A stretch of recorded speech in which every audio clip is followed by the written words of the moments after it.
adik-adik SMA Negeri 1 Turen, gimana nih kabarnya hari ini? Semoga semuanya selalu dalam keadaan sehat ya. Perkenalkan, nama kakak Yohana Teresia. Adik-adik bisa panggil Kak Yohana. Kali ini Kak Yohana bersama dua pengajar muda lainnya, yaitu Kak Citra dan Kak Farah, akan ngajak adik-adik buat belajar bareng tentang gerak lurus dan gerak parabola. Jangan lupa ya ditonton videonya sampai selesai. Semangat belajar! Oke, kali ini kita masuk ke materi pertama tentang gerak lurus dan yang kedua nanti akan melanjut dengan gerak parabola. Kenapa sih penting banget buat bahas tentang gerak lurus dan gerak parabola? Hal ini dikarenakan gerak itu adalah salah satu aspek yang sangat penting dalam hidup kita. Apapun aktivitas kita, pastinya kita akan melakukan yang namanya pergerakan. Nah, sebenarnya apa itu gerak? Gerak merupakan perubahan kedudukan atau posisi benda terhadap sebuah acuan. Perubahan ini dapat dilihat dengan membandingkan letak benda terhadap titik yang dianggap sebagai titik acuan. Nah, kenapa dia disebut sebagai titik acuan? Karena dia berada dalam posisi diam atau tidak bergerak. Kayak gitu ya, jadi kakak harap adik-adik bisa paham tentang apa itu pengertian gerak. Oke, kita next ke slide yang berikutnya. Nah, di dalam gerak itu sendiri, terdapat beberapa besaran-besaran penting yang nantinya sangat mendukung kita untuk bisa memahami lebih lanjut tentang gerak lurus dan gerak parabola. Yang pertama, ada yang dinamakan dengan posisi. Lalu yang kedua, ada pula yang dinamakan dengan perpindahan. Dan yang ketiga, ada pula yang dinamakan dengan jarak. Sebelumnya, apakah di SMP adik-adik sudah pernah dengar tentang besaran-besaran ini? Nah, kalau adik-adik lupa, yuk kita simak video berikut ini.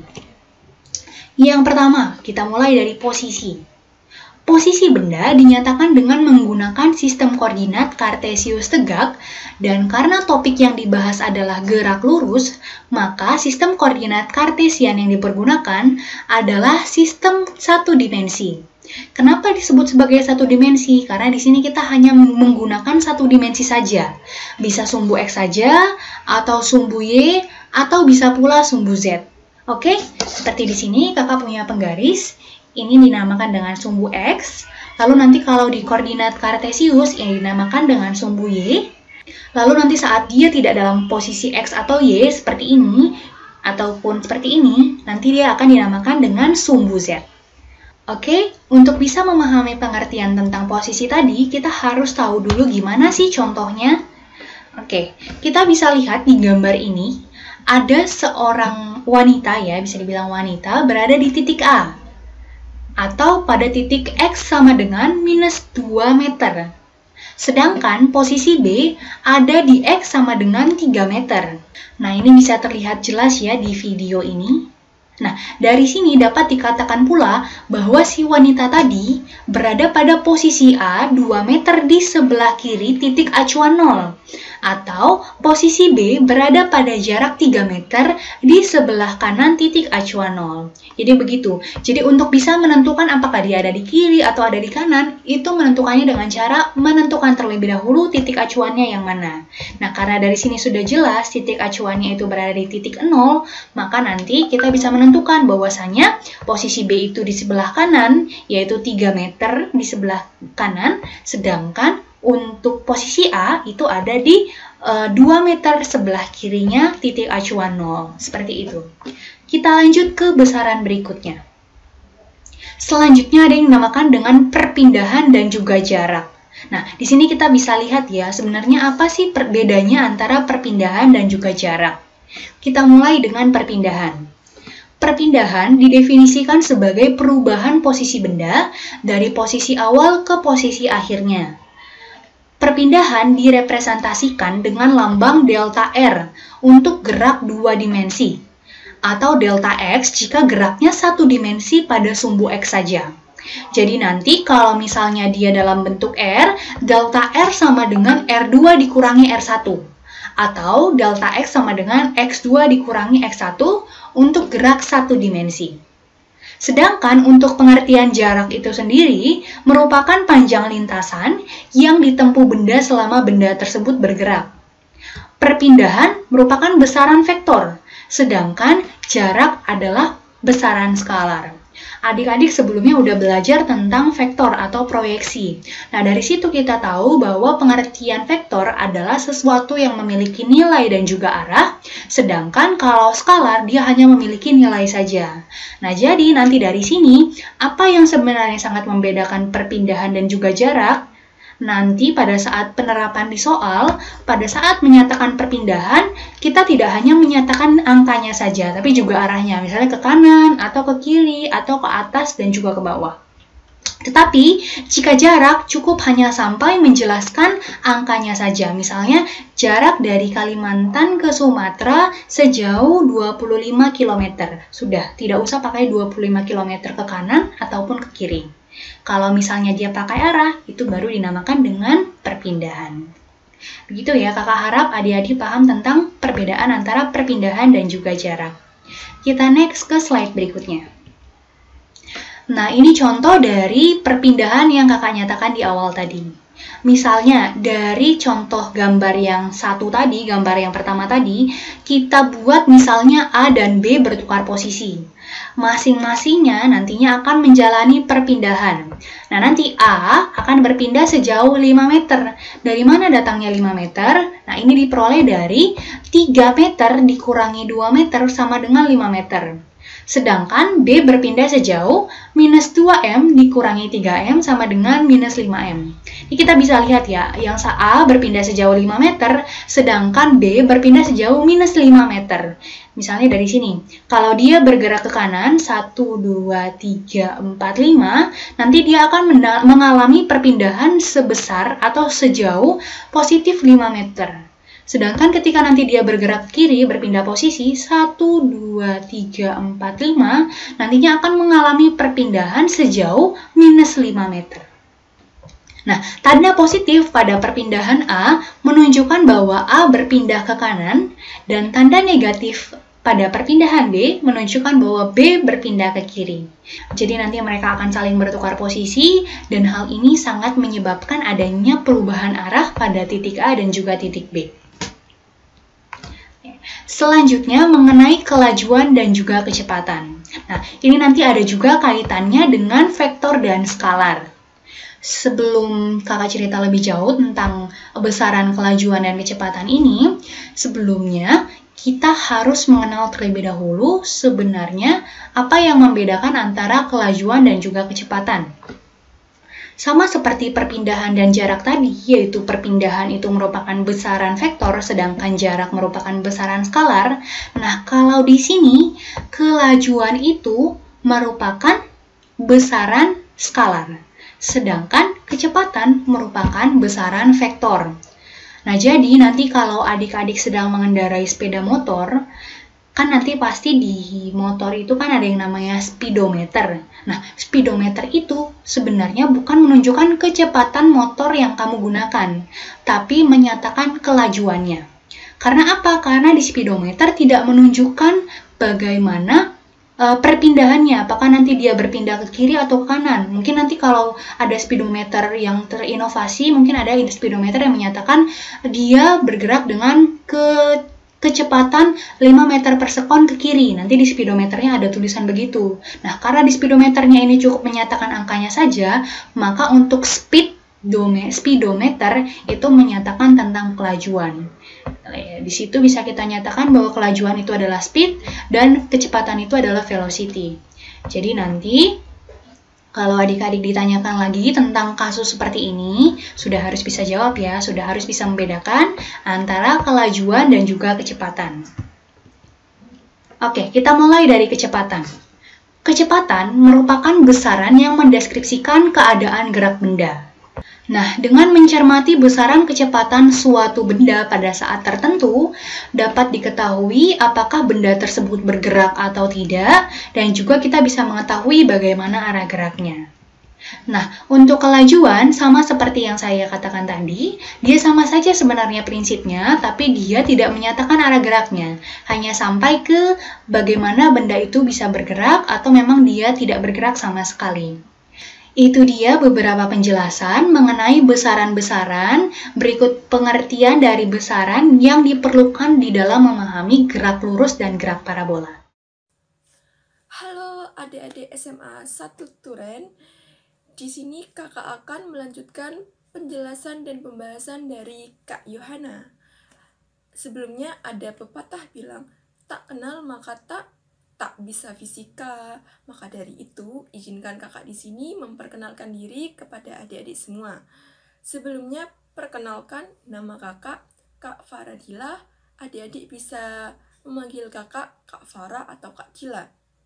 Kakak dari Universitas Negeri Malang, program studi S1 Pendidikan Fisika angkatan 2020. Oke, di sini kakak akan menjelaskan tentang gerak lurus beraturan atau kita singkat dengan GLB. Apa sih itu gerak lurus beraturan? Gerak lurus beraturan yaitu suatu benda dikatakan mengalami gerak lurus beraturan jika lintasan yang ditempuh oleh benda itu berupa garis lurus dan kecepatannya selalu tetap setiap saat. Dalam kata lain, kecepatannya itu selalu konstan. Nah, sebuah benda juga dikatakan bergerak lurus jika menempuh jarak yang sama untuk selang waktu yang sama. Nah, berikut ini ada rumusnya, Dek. Rumusnya itu V sama dengan perpindahan per waktu, sama dengan delta X per delta T dengan satuannya yaitu meter per sekon untuk kecepatannya ya. Nah, selanjutnya ada grafik tentang gerak lurus beraturan. Nah, kita lihat di sebelah kiri yaitu grafik jarak terhadap waktu. Dan kita lihat di sebelah kanan itu grafik kecepatan terhadap waktu. Kita lihat penjelasannya, grafik yang diperoleh dari jarak terhadap waktu merupakan garis lurus diagonal. Ini menandakan bahwa untuk benda yang sudah bergerak memiliki kecepatan tetap sebesar V, maka jaraknya akan bertambah seiring dengan pertambahan waktu. Jadi penjelasannya begini, semakin panjang atau semakin besar jarak yang ditempuh, maka waktunya juga akan semakin besar, Dek. Nah, di sebelah kanan itu grafik kecepatan terhadap waktu. Penjelasannya, grafik yang diperoleh dari V terhadap T merupakan suatu garis lurus horizontal yang menunjukkan bahwa nilai kecepatan tetap untuk tiap sekonnya. Jadi kecepatannya itu tetap, Dek, meskipun waktunya itu berubah-ubah, itu kecepatannya tetap dan kecepatannya itu konstan, gitu penjelasannya. Oke, sekian dulu penjelasan dari kakak, semoga bermanfaat tentang gerak lurus beraturan ini, dan selanjutnya akan disampaikan dan dijelaskan oleh Kak Citra tentang gerak lurus berubah beraturan. Oke, tetap semangat dan terima kasih atas perhatiannya. Bye-bye. Halo adik-adik, perkenalkan nama kakak Citra. Kalau sebelumnya dengan Kak Farah, adik-adik udah belajar kan mengenai gerak lurus beraturan atau GLB. Selanjutnya, kita sekarang akan belajar mengenai gerak lurus berubah beraturan atau GLBB. Apa sih Kak GLBB itu? Jadi, GLBB merupakan gerak suatu benda pada lintasan lurus dengan kecepatan yang berubah secara beraturan. Lalu apa yang membedakan GLB dengan GLBB? Di GLB tadi kita belajar bahwa kecepatannya itu akan selalu tetap tiap perubahan waktu. Nah, kalau di GLBB ini, kecepatannya berubah, tidak tetap. Yang tetap adalah perubahan kecepatannya. Perubahan kecepatan ini merupakan selisih antara kecepatan akhir dikurangi dengan kecepatan awal. Nah, GLBB ini punya ciri khas loh adik-adik, yaitu percepatan. Percepatan merupakan perubahan kecepatan per perubahan waktu. Perubahan kecepatan sendiri merupakan Vt min V0. Vt sebagai kecepatan akhir dikurangi dengan V0 sebagai kecepatan awal. Persamaan dalam GLBB baik dipercepat maupun diperlambat itu sebenarnya hampir sama adik-adik. Namun yang membedakan yaitu tanda operasi hitungnya. Jadi, dalam GLBB dipercepat karena percepatannya bernilai positif sehingga rumusnya dapat dituliskan sebagai berikut. Vt sama dengan V0 plus A kali T. Vt kuadrat sama dengan V0 kuadrat plus 2AS. S sama dengan V0 kali T plus setengah AT kuadrat. Dan apabila benda bergerak dengan posisi awal yang sudah diketahui, dapat dituliskan S sama dengan S0 plus V0 kali T plus setengah AT kuadrat. Sedangkan untuk GLBB diperlambat, karena percepatannya bernilai negatif, rumusnya dapat dituliskan sebagaimana berikut. Vt sama dengan V0 min A kali T. Vt kuadrat sama dengan V0 kuadrat min 2AS. S sama dengan V0 kali T minus setengah AT kuadrat. Baik, selanjutnya yaitu grafik dalam GLBB. Jadi, hubungan besaran dalam GLBB ini dapat digambarkan dalam grafik berikut. Yang pertama, grafik kecepatan terhadap waktu atau grafik Vt. Dalam grafik, dilukiskan bahwa terdapat pola garis lurus miring yang mengartikan bahwa kecepatan sebanding dengan waktu. Lalu, ada grafik S terhadap T atau grafik perpindahan terhadap waktu. Ditemukan pola garis yang parabolik ke atas yang menunjukkan bahwa jarak sebanding dengan kuadrat waktu yang dialami benda. Materi selanjutnya yaitu gerak vertikal benda. Gerak vertikal benda dibagi menjadi dua. Yang pertama, gerak vertikal ke atas, dan yang kedua, gerak vertikal ke bawah. Yang pertama yaitu gerak vertikal ke atas. Gerak vertikal ke atas yaitu gerak benda yang dilemparkan tegak lurus ke atas dengan kecepatan awal tertentu. Jadi kecepatan awalnya tidak boleh sama dengan 0. Gerak vertikal ke atas ini merupakan salah satu contoh dari gerak lurus berubah beraturan diperlambat. Hal ini dikarenakan kecepatan benda ketika dilempar ke atas itu semakin lama akan semakin berkurang seiring bertambahan tingginya. Jadi kecepatan benda akan terus berkurang sampai mencapai titik 0 yaitu titik maksimumnya. Perlambatan dalam gerak vertikal ini disebabkan karena percepatan itu arahnya berlawanan dengan arah percepatan gravitasi bumi atau dapat dituliskan A sama dengan minus G. Yang kedua yaitu gerak vertikal ke bawah. Gerak vertikal ke bawah ini berlawanan dengan gerak vertikal ke atas. Kalau gerak vertikal ke atas, karena dilempar ke atas, kecepatannya semakin berkurang. Nah, kalau di gerak vertikal ke bawah, ketika kita melemparkan benda tegak lurus ke bawah, kecepatannya justru semakin bertambah. Hal ini dikarenakan percepatan benda searah dengan arah percepatan gravitasi, atau dapat dituliskan A sama dengan G. Untuk persamaan dalam gerak vertikal benda sebenarnya sama seperti gerak lurus berubah beraturan. Namun di sini yang membedakan yaitu kalau dalam GLBB kita menggunakan S atau perpindahan, boleh S, boleh X. Tapi kalau di gerak vertikal kita menggunakan H atau Y, yaitu ketinggian.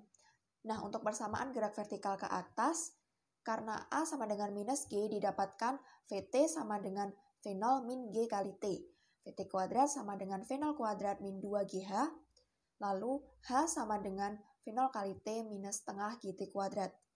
Sedangkan untuk gerak vertikal ke bawah, karena A sama dengan plus G, didapatkan Vt sama dengan V0 plus GT, Vt kuadrat sama dengan V0 kuadrat plus 2GH, H sama dengan V0 kali T plus setengah GT kuadrat.